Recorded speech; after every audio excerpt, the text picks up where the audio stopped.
What's up, Beaconites? Yeah, sorry about the mess on my bed. I had every piece of paper from this week and last on it. Okay, so basically, today's finance class was a massive shit show. And that's probably because you saw something that you actually knew and it presented in a very different manner. So my goal with this video is that you kind of understand both what was being shown and what she was trying to show. So I'll start with what you've seen before, right? So the calculator in the Excel file I emailed out, it's on the stocks tab, it's on the far right. Sorry, it's not pretty, but for ease of recognition, anything yellow is manual inputs, anything white has a formula going to it, and the green in this case is what's actually being calculated. So the example of the problem is not in the PowerPoint, so this is kind of being recalled from memory. It was that, hey, we're trying to value a company. It's got non-constant cash flows. And we know that these non-constant cash flows are $600,000 for the first 3 years, and then that money grows at 2% indefinitely, or a perpetuity. So how you have seen this before, you've seen this as you have an annuity for some period of time, and then it becomes a perpetuity, okay? And so what that means for you is there's two growth rates. In this case, because it is a constant valuation of cash flow of $600,000 for 3 years, our growth rate in that first period is 0%. But typically where you see this is like high-powered companies, high-growth companies. They have some insane growth rate, like 10 to 15% for some period of time. And that's where in this calculator, you have growth rate 1, and how long is this growth for? So in the example we have here, we have a growth rate, a cash flow of 600,000, which is what I populated here in the free cash flow of high growth, and a growth rate of 0%. All right, that makes sense. Boom, boom, boom. 3 years of 600,000. But that following year, time 4, that cash flow now grows at 2% indefinitely. And I showed time 4 and 5 to make that make sense. Now, how does this calculation work? Now, if we remember how the perpetuity formula works, is when you take a free cash flow, that's the time period plus 1, right? So if we do a free cash flow analysis calculation for the year based off 2021 inputs, it's actually going to give you a free cash flow of 2022, right? And so that's why everything is thought of in a plus 1 time period. So our perpetuity starts actually in time 3, which is kind of hard to make sense in the sense that once you expect your perpetuity at least take a 2% growth, but you have to remember that that 2% growth is starting from some base value, in this case of 600,000.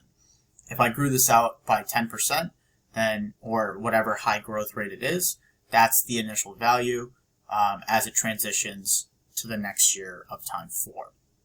So that's the first part I want to take away from it. The next part I want you to take away is this present value of an annuity. There's two ways to look at this.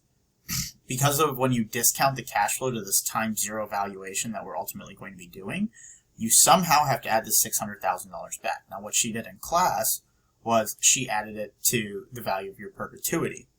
You can also add it to the value of your annuity, and you would do that by modifying this to a -1, not a -2, and the perpetuity value you would subtract here. If that confused you, ignore everything I said and come see me personally, and I will walk you through modifying the equations. But for the purposes of you being able to recreate this on a celebration of knowledge, just leave it as is. So your $600,000 annuity actually ends in time 2, and this is where the valuation of your perpetuity also starts. At the end of the day, you're trying to get an enterprise value in today dollars, right? So you have a 2-part present value problem. You have a present value of an annuity and a present value of a perpetuity, or the terminal value. So let's start with the calculation of the terminal value. So I said here that your perpetuity starts at time 3 of $600,000 cash flow. We're given a weighted average cost of capital of 12%, aka the discount rate, and you're given a growth rate of 2% indefinitely, and that's what this growth rate 2 here is. So that equation is the cash flow, 600,000, divided by weighted average cost of capital minus your growth rate, or R minus G, and we get this number of about 6 million. However, this number has to be taken into account, right? The 600,000. So how do I do that? Well, I've created this free cash flow minus 1 period, so such that no matter where this growth takes place, you'd be able to always capture the period before. And so the perpetuity value is the sum of the output from 600,000 divided by R minus G plus the previous period. The reason why we're doing that is we want to be able to discount everything from this time period. So what she did in class and what I'm doing here is creating a commonality of discount periods, right? So I'm putting everything in terms of, or I'm putting the perpetuity in terms of time 2 money, and I'm putting the annuity in terms of time 1 money, and then I will present value or net present value both of these numbers, right? So it's all things you've done individually being put to you in a different context, okay? So when I get my perpetuity value of 6.6 million, as you can see from this equation here, it's the perpetuity equation I told you about, plus the previous year's cash flow. So these will auto-calculate for you, given the way I've designed the spreadsheet, but kind of telling you where this comes from. So the free cash flow for perpetuity is essentially the equation is created to take your initial cash flow, grow it by the high growth rate, or that growth rate 1, or in this case the constant, the fact that it's a constant cash flow, so no growth, to a period minus 1, and then from that I create a perpetuity off it, and then I add it back. Then I add the previous cash flow back to account for the 600,000. Like I said at the beginning, you can account for the 600,000 either in the perpetuity or the annuity, but it must be accounted for. Okay, so then I have calculated my perpetuity. The next step is I need to calculate my annuity. So because this 600,000 is already accounted for in my perpetuity, my annuity in this case is only $600,000, right? It's $600,000 a year from now. So the value of my annuity in present value is this number 535, and this equation here is from the textbook. It is the present value of an annuity whose payments grow.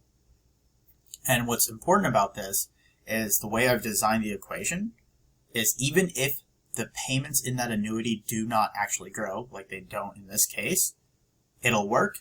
But most likely you're going to see a company with high growth and then a stable growth. And so it is designed such that you should be able to take care of a 10% growth rate and then shift over to a 2% growth rate. So that's essentially the present value of the annuity and the present value of the perpetuity. All of this is put into time 0 money. Okay? And then it's just a summation. And that'll give you the enterprise value. So that was the first step of the equation. The next part was to then create, calculate what is the value of your common equity, and you would kind of go over here. You know your enterprise value. You're trying to figure out your common equity, so that way you can come away with, the share price and what have you. So that's essentially what's going on here. I threw in some comments for each of these cells, kind of explaining what's going on. But the basis, again, of the problem was $600,000 at a constant growth for 3 years, after which it then grows at 2% constantly, indefinitely, right? And when you hear like for lifelong, indefinitely, those are key buzzwords to know, hey, that's a perpetuity. So you got your perpetuity, you add back your cash for the year period before of 600,000, and then you take into account your annuity, right? Make sure you discount that back into present value, and that's how you get your final value. So I hope that helps. If it doesn't, I'm really sorry. If you need more help, feel free to reach out.